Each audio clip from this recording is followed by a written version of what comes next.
Brandon Astle here, play-by-play for the Abby Canucks. You got it locked on the line change, a Vancouver Canucks podcast. What's up, guys? Welcome back to the line change. And by now, you've seen the numbers. A second and a third round pick for a consistent, almost 50-point producer, with the exception of course, this season, like Conor Garland. That feels like a massive loss. Well, in a vacuum, we all know Garland is worth a first-round pick. So, why did the Canucks settle for what they got for him? Today, we're diving into the real reason this deal happened now. It wasn't just about the points or the rebuild. It was a race against the clock. On July 1st, Conor Garland was about to become virtually unmovable, and the Canucks decided they couldn't afford to find out what happened next. We've got the exclusive reflections from Garland himself on his 5 years in Vancouver, his emotional goodbye to the locker room, and why this trade, while disappointing to some, was the safest play this management group has ever made. We're going to start off by looking at Garland reflecting on his time here in Vancouver, which he did on Friday morning. We finally heard from the man himself, Garland, who joined Rick Dhaliwal and Don Taylor on Donnie and Dolly to chat about his time in Vancouver, his reaction to the trade, and his excitement for what's to come in Columbus. He mentioned that it happened pretty quickly. He just touched down in Chicago when he felt like he was in a whirlwind. Now, we have some quotes from Garland from that specific interview on Donnie and Dolly. So, and I'm going to read it for you right here. This one, he reflects on the trade itself happening and how it all went down. He goes on to say, it happened pretty quickly. Said he touched down in Chicago, and I felt like it was kind of a whirlwind. And I'm very excited to go to a team that's right in the hunt of the playoffs and will be a good team for the foreseeable future. It's a little closer to home, but obviously there were some emotions last night with the guys. I had some guys in my room late last night just to say goodbye. I've gone through a lot of those, but now you're the guy getting traded. It's a lot different. Garland also goes on to say, I feel like I grew up there, referring to Vancouver. Garland said of his 5 years in Vancouver, that's a cliche thing to say, but I got married, had a child, and almost turned 30 there. So it was a very fun time in my life.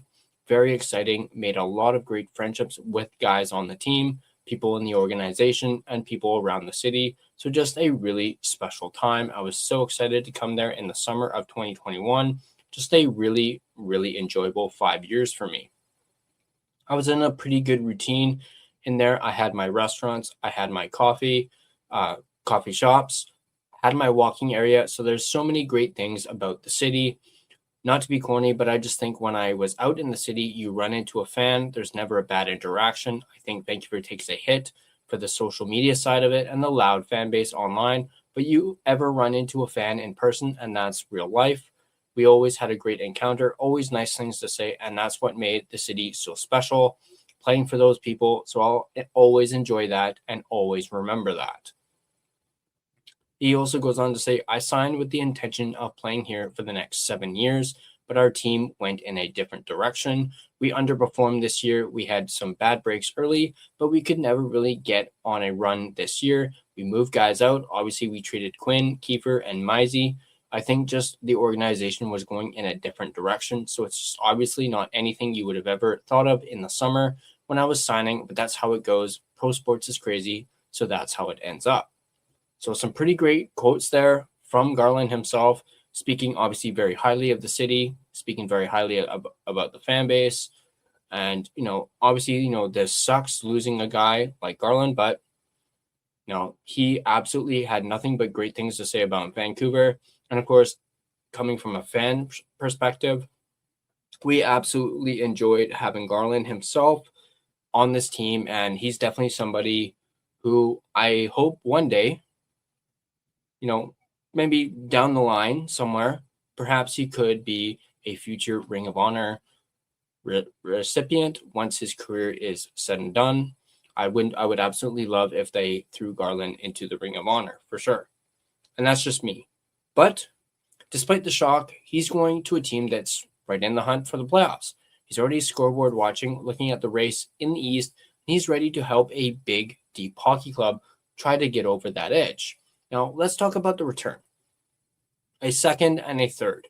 If you look at this in a vacuum, it feels like a letdown. Prior to this season, Garland averaged nearly 50 points a year. He has those intangible qualities, the unyielding effort, the defensive responsibility that usually command a very high price. But the key phrase is in a vacuum. Nothing happens in a vacuum. The reality is that Garland was heading towards two massive deadlines on July 1st, 2026.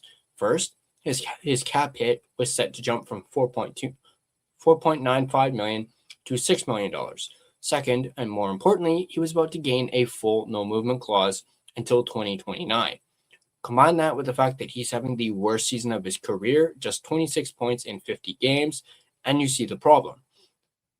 The Canucks were looking at a player with declining production whose contract was about to become virtually unmovable. By making this trade now, they chose to make the safe play. One of the best ways to understand why the return wasn't a first-round pick is to compare it to the Tyler Myers deal. Myers returned a second and a fourth. Garland returned a second and a third. On the ice, Garland has arguably had a much bigger impact than Tyler Myers did during their tenure here. So why was the return so similar? Well, it's all about the leverage. The Canucks didn't have to trade Myers right now. He had another year on a reasonable $3 million cap hit, and his trade protection was actually opening up this summer, going from a full no-move clause to a modified no-trade clause. Management could afford to wait for their price. With Garland, the leverage was heading the opposite way. This was the final window to move him without his permission.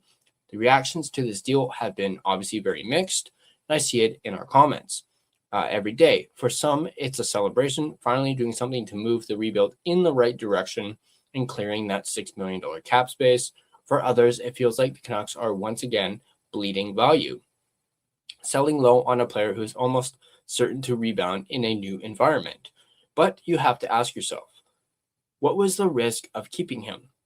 If Garland stays and continues to struggle, you're stuck with a $6 million cap hit for a player you just simply can't trade. That risk has real value. Clearing that space gives the Canucks flexibility they haven't had in years. In the end, we know the Canucks' initial ask was likely a first-round pick. They whittled it down until they reached the second and the third.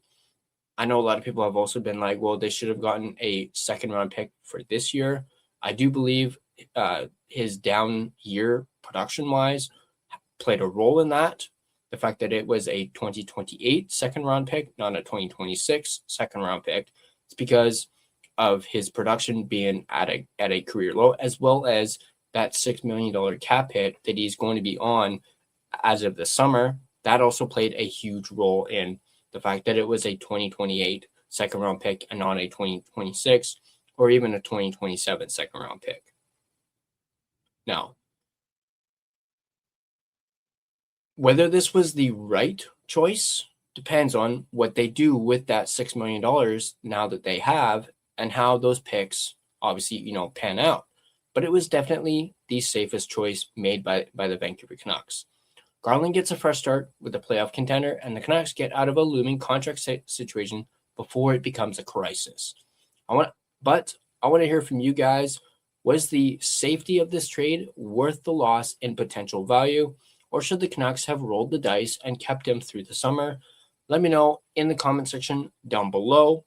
And if you guys enjoyed this breakdown, be sure to hit that like button and subscribe to the Line Change. And be sure to have your notifications turned on so you don't miss more in-depth analysis of your Vancouver Canucks. DraftKings Sportsbook, an official sports betting partner of the NHL, is built for the fastest game on ice. With player props and live betting, every shift, every shot, every save gives you options to get in on the game with DraftKings Sportsbook. New customers bet just $5, and if your bet wins, you get $300 in bonus bets instantly. Download the DraftKings Sportsbook app and use code THPN, that's code THPN, to turn $5 into $300 in bonus bets if your bet wins. In partnership with DraftKings, the crown is yours. Gambling problem? Call 1-800-GAMBLER. In New York, call 877-8 HOPE-NY or text HOPE-NY. In Connecticut, call 888-789-7777 or visit ccpg.org. On behalf of Boot Hill Casino in Kansas, wager tax pass-through may apply in Illinois, 21 plus in most states, void in Ontario, restrictions apply, bet must win to receive bonus bets, which will expire in 7 days, minimum odds required. For additional terms and responsible gaming resources, see dkng.co/audio. This is a limited time offer, copyright 2026 NHL, all rights reserved.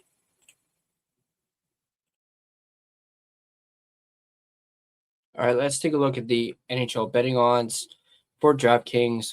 On that note, for games going on today, we've got the Boston Bruins and the Pittsburgh Penguins. The Bruins are at a plus 1.5 and a minus 245 on the puck line, a plus 102 total, and a plus 105 on the money line. The Penguins are at a minus 1.5 or a plus 200 and a minus 125 on the money line.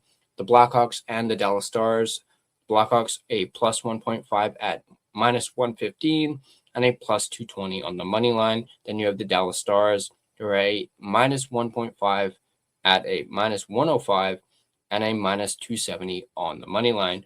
Just a reminder, these betting odds are subject to change, so bear that in mind when you place your bets as well. Nobody does selling better than Shopify. Shopify is the home of the #1 checkout on the planet. And the not-so-secret, with Shop Pay that boosts conversions up to 50%, meaning way less carts go abandoned and way more sales going through. So if you're into growing your business, your commerce platform better be ready to sell wherever your customers are scrolling or strolling. On the web, in your store, in their feed, and everywhere in between. Businesses that sell more, sell on Shopify. Upgrade your business and get the same checkout that Skims uses. Sign up for your $1 per month trial period for 3 months at shopify.com/Westwood1, all lowercase. Go to shopify.com/Westwood1 to upgrade your selling today. Shopify.com/Westwood1. This video has been a presentation of both DraftKings Sportsbook as well as the Hockey Podcast Network. Be sure to check out the network for your favorite podcast covering your favorite team at thehockeypodcastnetwork.com, the home of hockey podcasts, where it's every team, everywhere. Once again, drop your comments down below. Thanks for tuning in, and I'll catch you guys on the next line change.